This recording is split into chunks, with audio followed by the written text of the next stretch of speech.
When a lioness approached him from behind, George was caught off guard. He was out in the savannah taking photographs for his documentary. He quickly realized the lioness wasn't acting aggressively. Instead, she looked like she needed help. Curious and concerned, he decided to follow her. Then he saw it. When George spotted the lion in the distance, he couldn't believe his eyes. It looked strange. Its stomach was swollen to an unnatural size. George immediately called the local veterinarian, who had never seen anything like it before. She was so baffled that she called the police right away after performing an ultrasound. The animal kingdom is vast and filled with incredible variety. No two creatures are exactly alike in size, shape, color, behavior, or ecology. This is what makes studying animals so fascinating. Some of the most unusual creatures include the platypus, kangaroo, and koala. Animals in Australia, for example, are quite different from those in other parts of the world. They tend to be less cold-blooded and often have longer gestation periods compared to species in colder climates. When the vet contacted the police, they promised to come immediately. This lion needed more than just basic care. Something serious was happening inside its body. Surgery was likely needed, and the situation might even be life-threatening.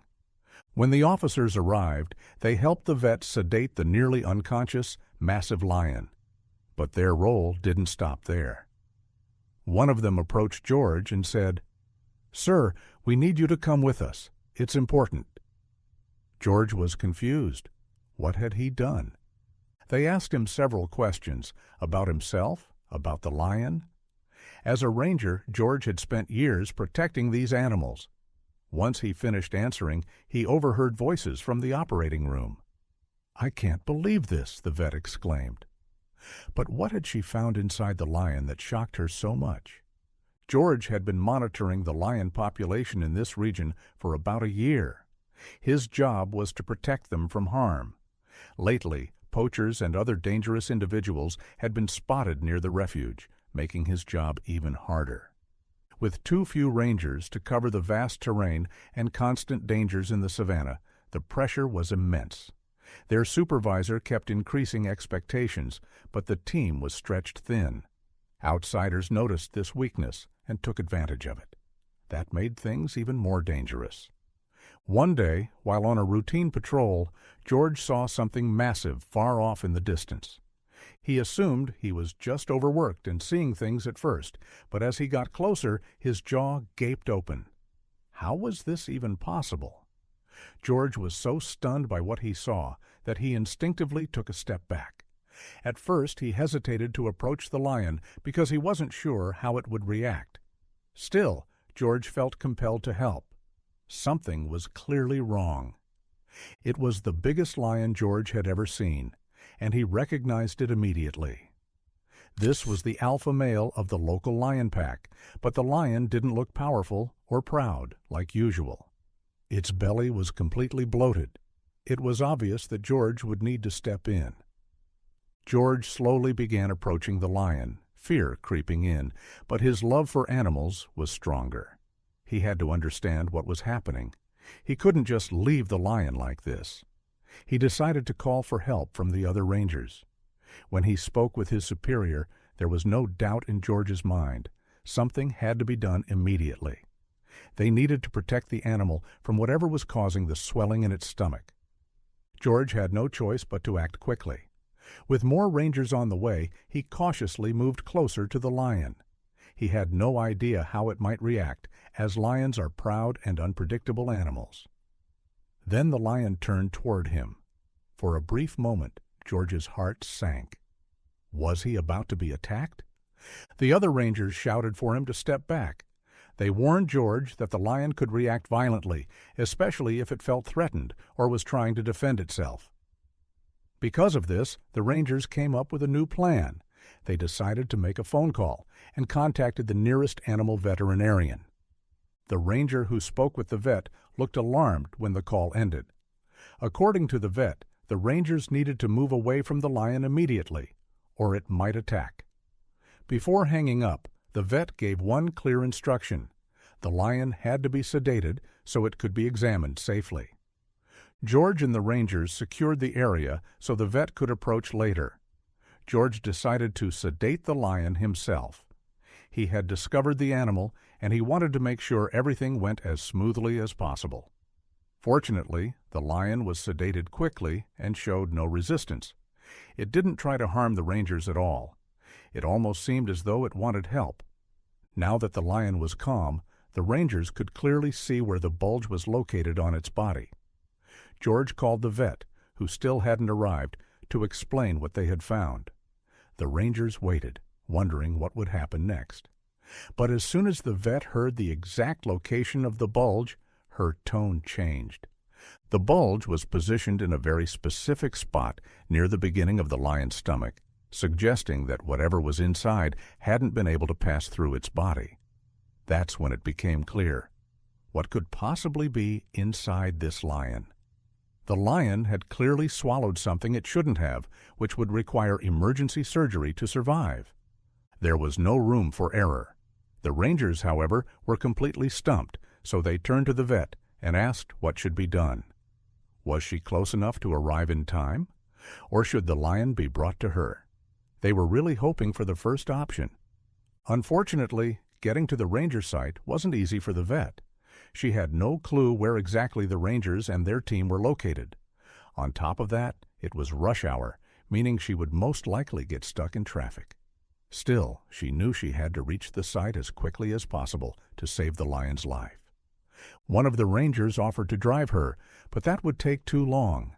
Luckily, people at the ranger headquarters still knew the exact location of the field team and how to get there. So, the vet decided to go straight to the headquarters. After explaining the situation, a manager there agreed to help. They planned to drive across the savannah using his all-terrain Jeep, a ride that's never easy. It felt like a wild roller coaster. The trip took nearly 3 hours. During the journey, the vet found herself wondering if saving this one lion was worth using up an entire day. Other animals in need might not get her help in time. Meanwhile, the rangers on site were growing more and more frustrated by the wait. Then their fear came true. The lion's sedative began to wear off. The animal had no plans to stay put any longer. It had waited long enough and was trying to get back on its feet. The rangers were at a loss. Some suggested letting it go and calling it a day. After all, it was just a lion that had swallowed something strange. Why were they even stressing over this? But not everyone agreed. Others took the vet's warning seriously and knew that if they let the lion go, it would probably die. Thankfully, most of the team felt that way. Since the lion was still moving slowly, the rangers managed to use their jeeps to block its path and keep it from heading back into the wild. They couldn't sedate it again. They had already used up all of their tranquilizers. The vet, however, was bringing another dose. They just had to wait for her to arrive. They couldn't surround the lion completely, so they had to keep adjusting their positions to stay in its way. The lion was clearly growing more irritated, and the rangers had to be extremely careful. Tension rose. The rangers started to wonder, was this really the right decision? Even in poor condition, a lion of this size could kill someone easily if it got too close. Now, more than ever, the rangers knew they had to trust and rely on each other. It became a team effort. Even those who had wanted to let the lion go were now helping. When the veterinarian arrived, the lion was still lying in the same spot where the rangers had managed to hold him. But it was obvious that wouldn't last much longer. The lion had become extremely aggressive. The rangers didn't even want to step out of their jeeps, which they had parked in position to keep the lion from escaping. But the lion immediately lunged at the rangers, who remained inside their vehicles. Many of the rangers had already had close calls with the animal, but their concern had now reached a new peak. They didn't want to get hurt. Some rangers backed their jeeps further away from the lion. The vet realized she had to move fast. Her only chance was to sedate the lion quickly. However, sedating the lion carried serious risks. In its current state, There was always a chance it might not wake up. Still, the vet was confident it would survive the procedure. After watching the lion actively try to attack the rangers, she knew there was no other option. The vet waited patiently until the lion turned its head in the other direction. Then she slowly moved in and carefully injected the tranquilizer into the lion's lower body. They needed to wait until the animal was fully sedated before doing anything else. Over the next few minutes, the lion's movements gradually slowed. The vet managed to inject a couple more doses, which were necessary for an animal of this size to fully fall asleep. Eventually, the lion was completely out. Some of the rangers, exhausted from the tension, dropped to their knees in relief. Their heart rate slowly returned to normal. They'd had too many close calls with death, and they were just grateful to still be alive. Now the vet could finally turn her attention to the lion's massive bulge, the very reason she had come in the first place. She unloaded her surgery kit from the large vehicle stationed at Ranger headquarters and began prepping her tools. But before doing anything else, she decided to conduct an ultrasound. She already had strong suspicions about what might be going on. Meanwhile, the police were reportedly on their way to assist with the operation. First, George had to answer a few questions. But why him? By feeling around the lion's body, the vet quickly confirmed her suspicions. The object was stuck at the entrance of the lion's stomach. It was something the animal had swallowed but couldn't digest or pass through its system. There was only one option left. The vet had to carefully cut the lion open and remove the object. It was risky. Performing surgery in the middle of the savannah is never easy, but there was no other way. With steady hands, the vet made an incision across the bulge. She cut through the skin, muscle, and esophagus with extreme precision. Finally, the source of the swelling was revealed, but it wasn't what anyone had expected. The blockage had been caused by a piece of meat the lion had failed to digest. But something strange was lodged inside the meat, and it immediately caught the vet's attention. This unusual discovery was why George had to speak with the police. Inside the chunk of meat was a glimmer, a tiny microchip embedded deep in the flesh. George told the officers he might know what it was. He explained a recent encounter he'd had with some suspicious people in the area. Not long ago, George had caught a group of poachers and seized a device they were carrying. He rushed over to his pickup truck and handed the device to the police. One of the officers instantly recognized it. They had previously arrested someone with a nearly identical tracker.